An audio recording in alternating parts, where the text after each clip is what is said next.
खुलुमबाय लोगोफोर, नोंथांमोनखौ एनबि ब्रह्म चेनेलाव आरो फिन खेबसेबाव बयखौबो बरायनाय बावहरग्रोनाय जाबाय। आं दिनै नोंथांमोननि सिगाङाव आरोबाव माखासे सानसेयारि खौरां लानानै फैबावलायबाय। आसा खालामो नोंथांमोनहा खौरांखौ खोनासंनानै मोजां मोनगोन आरो जोबजासे नायलांगोन। दिनैनि गिबि खौराङावनो दङ, जामुगुरिहाट ओनसोलनिफ्राय 28 बोसोर बैसोनि सुबुङा गोमानानै दं। जामुगुरि पुलिस थानानि सिङाव थानाय टुपियानि बगाबिल गामिनि थागिबि गपाल मदिनि फिसाज्ला 28 बोसोर बैसोनि हेमन्त मदिया थांनाय 10 जानुवारि खालि फुङाव गावनि न'निफ्राय गोमानानै दं। नखरनि सुलुंनिफ्राय मिथिनाय बादिब्ला सेंग्राया फुङाव ओंखारलांदोंमोन आरो न'आव फैफिनाखै। नखरनि सुबुंफोरा बियो बहा दं बेखौ मिथिनो नाजादों, नाथाय बिसोरनि नाजानाया फेलें जादों। बे खौरांगिरिजों रायज्लायनायाव गोमानाय सेंग्रानि बिफाया बुङो दि बिथांनि मबाइल फना बन्द दं। नखरनि सुबुंफोरा जामुगुरि पुलिस थानायाव गोमानायनि रिपर्ट होदों।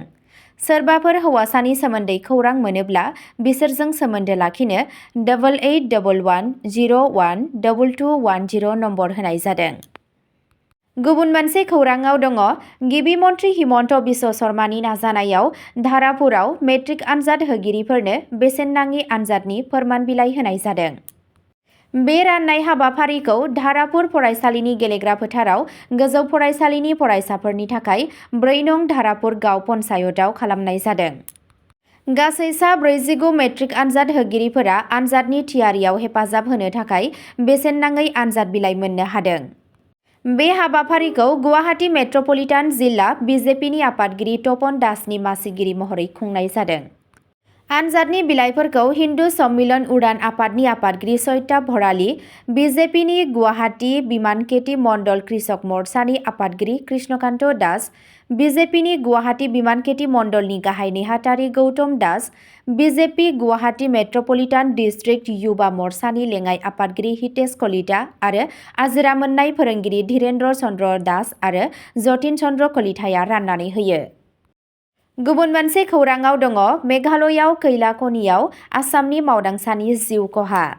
मोनसे दुखुनांथाव जाथायाव मेघालयनि सानजा जयन्तिया हिल्स जिल्लानि मोनसे आयेन बेरेखा खैला खनियाव आसामनि सासे मावदांसाया जिउ खोमानायनि खौरां मोन्नाय जादों। मावख'आरिफोरा फोरमायनाय बादिब्ला बे जाथाया थांनाय 14 जानुवारि खालि सानजा जयन्तिया हिल्सनि उमथे गामिनि आयेन बेरेखा खैला खनियाव जादों। थैनाय सुबुंखौ आसामनि हजाइ जिल्लानि जमुना मौदांगानि थागिरि 48 बोसोर बैसोनि मौसेद आली होनना सिनायथि मोन्दों। खौरां मोन्नाय बादिब्ला बिथाङा खनि जायगायाव खामानि मावबाय थानाय समावनो गोग्लैदों। आलीखौ गोख्रैनो सुटंगा सुबुं सावस्रि मिरुसिम लांनाय जायो, जेराव देहा फाहामगिरिफोरा सफैनाय लोगो लोगो बिथांखौ थैबाय होननानै फोसावो। जाथायनि उनाव पुलिसआ आयेन बेरेखा खैला खनि जायगाखौ बन्द खालामो। बे जाथायनि सायाव नायबिजिरनोबो बिथोन होनाय जादों। गुबुन मोनसे खौराङाव दङ, मणिपुराव 306 एकड़नि आयेन बेरेखा आफिम आबादखौ फोजोबस्रांदों। मावख'आरिफोरा रबिबाराव फोरमायनाय बादिब्ला मोनसे गिदिर ड्राग्स होबथानाय अपारेशनाव मिरु आरो हादोरसा रैखाथि हान्जाया मणिपुरनि हाजोआरि कांपकपि जिल्लायाव 6 साननि गेजेराव 306 एकड़निबो बांसिन आयेन बेरेखा आफिम आबादखौ फोजोबस्रांदों, जायनि जाहोनाव गोबां कौटि रांनि आफिम दिहुननो नाजानायखौ गोहोम गोनाङै होबथानाय जादों। मिरु आरो हादोरसा रैखाथि हान्जा, नारकटिक्स कन्ट्रल ब्युर' (एनसिबि) आरो हादोरसा हाग्रा बिफानआ 12 जानुवारिनिफ्राय 17 जानुवारिनि गेजेराव जयै अपारेशन खालामदोंमोन। बे गोरोबलायनाय नाजानायनि जाहोनाव जिल्लानि गुबुन गुबुन जायगाफोराव 306 एकड़निबो बांसिन आयेन बेरेखा आफिम आबाद फोथारखौ फोजोबस्रांनाय जादों। मावख'गिरिया फोरमायनाय बादिब्ला सिलिंखार जानाय आफिम फोथारनिफ्राय 2080 किल'ग्रामनिबो बांसिन आफियाम दिहुननो हागौ, जायनि बेसेना आयेन बेरेखा हाथाइ बाजाराव गोबां कौटि रां बेसेननि जानो हागौ। गुबुन मोनसे खौराङाव दङ, अफिसियेल लेटारहेड आरो सर्बानन्द सनवालनि सागान होनायनि थाखाय एफआइआर दाखिल। बे खामानिया नंखाय खौरां गोसारहोनाय आरो मिरु मन्थ्रिनि मान-सन्मानखौ गाज्रि खालामनायनि थांखिजों नंखाय खौरां फोसावनाय, सरकारनि सिनायथिखौ गाज्रि खालामनायजों लोब्बा थानाय मोनसे गोख्रों दाय दं। गोदान दिल्लीनि पार्लियामेन्ट स्ट्रीट पुलिस थानायाव समबारखालि मोनसे नंखाय लाइजामखौ लानानै एफआइआर थिसनो, जेराव मावख'आरि लेटारहेड आरो मिरु जाहाज गाथोन, शिपिं आरो वाटारवेज बिफाननि मन्थ्रि सर्बानन्द सनवालनि नंखाय सागान दं। बे आयदाखौ नोजोर होनानै मिरु मन्थ्रिनि मावख'आ बे थगायसुला डकुमेन्टनि सायाव रायजो राजाफोर आरो मेडियाफोरखौ सांग्रांथि होनानै बुंदों दि बेखौ मानसिफोरखौ थगायनो आरो संबिजिरारि बिबानगिरिनि मान सन्मानखौ खहा खालामनो नाजानाय होननानै।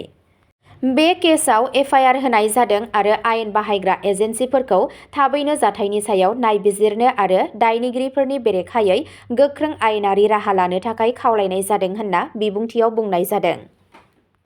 पुलिसआ नायबिजिरनायखौ जागायबाय आरो दायनिगिरिफोरनि हेंथायै गोख्रों आयेनारि राहा लानो थाखाय बिथोन होदों। बिबुंथियाव बेखौबो रोखा खालामनाय जादों दि लाइजाम आरो बेनि बाथ्राफोरा आबुङै नंखाय आरो बेनि मिरु मन्थ्रि एबा बिथांनि मावख'जों जेबो सोमोन्दो गैया। गुबुन मोनसे खौरांआव दङ रुंसारि जुबिन गार्गनि सायाव सोंखारिजाथाव ससियेल मिडिया पस्टनि दायाव गुवाहाटीआव शिखा शर्मा मुंनि आइजोखौ खायो। गावनि अजदआव गरिमा गार्गआ दाबि खालामदों दि ससियेल मिडिया पस्टफोरा रुंसारि रोजाबगिरिनि मान सन्मान आरो उनमोनथाइखौ खहा खालामदों। दान्थे बिदान्थे गोनां लिरगिरि शिखा शर्माखौ समबारखालि गुवाहाटीनि फाथारखुवारि ओनसोलाव थानाय गावनि न'निफ्राय ससियेल मिडियायाव रुंसारि रोजाबगिरि जुबिन गार्गनि सायाव लाजिनांथाव बिबुंथि होनायनि दायाव खायो। गरिमा शइकिया गार्गआ अजद होनायनि उनाव बे हमनायनि उनाव पुलिसआ सेक्सन 152, 196, 299, 351, 352, 353 आरो 356 सेक्सननि सिङाव केस रेजिस्टार खालामदों। शिखा शर्मा बिथाङा जुबिन गार्गनि थैनायनि जाथायफोरनि सायाव सोंथि दैखांनानै बिबुंथि होदोंमोन आरो बे केसनि दायनिगिरिफोरखौ हगारनो थाखाय खावलायदोंमोन। फारसेथिं बे जाथायनि सायाव ओनसोलनि सुबुंफोरा बुङो दि बेफोरबायदि सुबुंफोरखौ हमनानै जोबथेसालियाव दोननांगौ। गुबुन मोनसे खौरांआव दङ फरायसालिनि इसिं खथायाव गेस सिलिन्डारा अर खामदों। सासनि ओनसोलनि मरिया गामिनि कम्प'जिट फरायसालिनि सानजौफु ओंखाम संग्रा न'आव जाग्रा आदार संबाय थानाय समावनो गेस सिलिन्डाराव अर खामदों। जाथायनि उनाव फरायसालिनि लांगोनायाव गिखांनाय सोमजिदों आरो जायगानि पुलिसनो थाबैनो खौरां हरनाय जादोंमोन। खौरांगिरिफोरनि खौरां मोननायाव पिआरबि पुलिस आरो अर खोमोरग्रा हान्जानि मावथिफोरा जाथाय जायगायाव सौहैयो। अर खोमोरग्रा हान्जाया थाबैनो आरो रैखाथियै खामबाय थानाय सिलिन्डारखौ बोखारो आरो अरखौ खोमोरनो हायो। पुलिस आरो अर खोमोरग्राफोरनि गोख्रै राहा लानायनि जाहोनाव मोनसे गिदिर जाब्रबथायखौ होबथानो हायो। बे जाथायाव रावबो सुबुंनि जिउ खहा जायाखै आरो थि समावनो थासारिखौ सामलायनो हादों। गुबुन मोनसे खौरांआव दङ थामथि थाखोनि फरायसाखौ चकलेट होनानै लांखारदों। 50 रां होनानै आथोनारि सोमोन्दो लाखिनो नाजायो। खाबु मोननाय लोगो लोगो गथ'आ खारलांदों। डिटिसि दिल्ली ट्रान्सपर्ट कर्प'रेसननि सासे सामलायगिरिया सासे 8 बोसोर बैसोनि हिन्जावसाखौ चकलेट होनानै गावनि गारियाव लानानै आयेन बेरेखा खामानि मावदों। बियो 50 रां होनानै बे दायखौ खालामनो नाजादोंमोन। गारिनि दरजाखौ खेवनाय समाव हिन्जावसाया दायनिगिरिनि आखाइनिफ्राय खारखोमालाङो।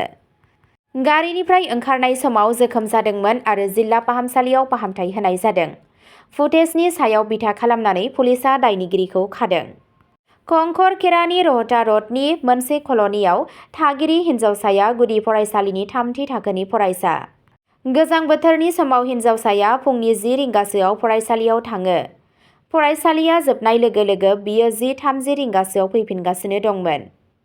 फरायसालिनि साखाथियाव टिपानगर पुलिस थानानि गपाल बिहारनि थागिरि 45 बोसोर बैसोनि फुलकुमारआ गंसे गारियाव गसंनानै दंमोन।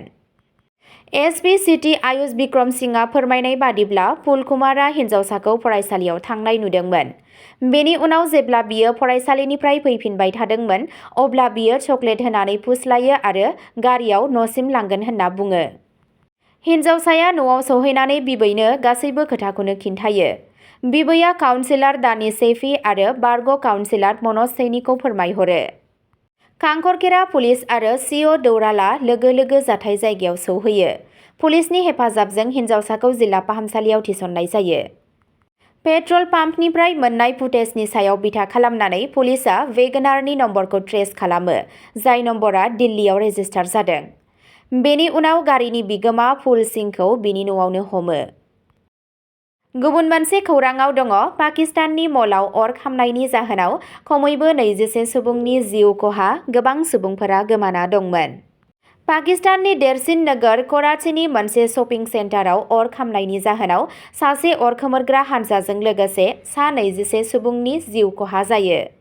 सनिबारनि मोनायाव जागायनाय गुल प्लाजायाव अर खोमोरग्रा हानजाया 24 घन्टानिबो बांसिन सम लादोंमोन।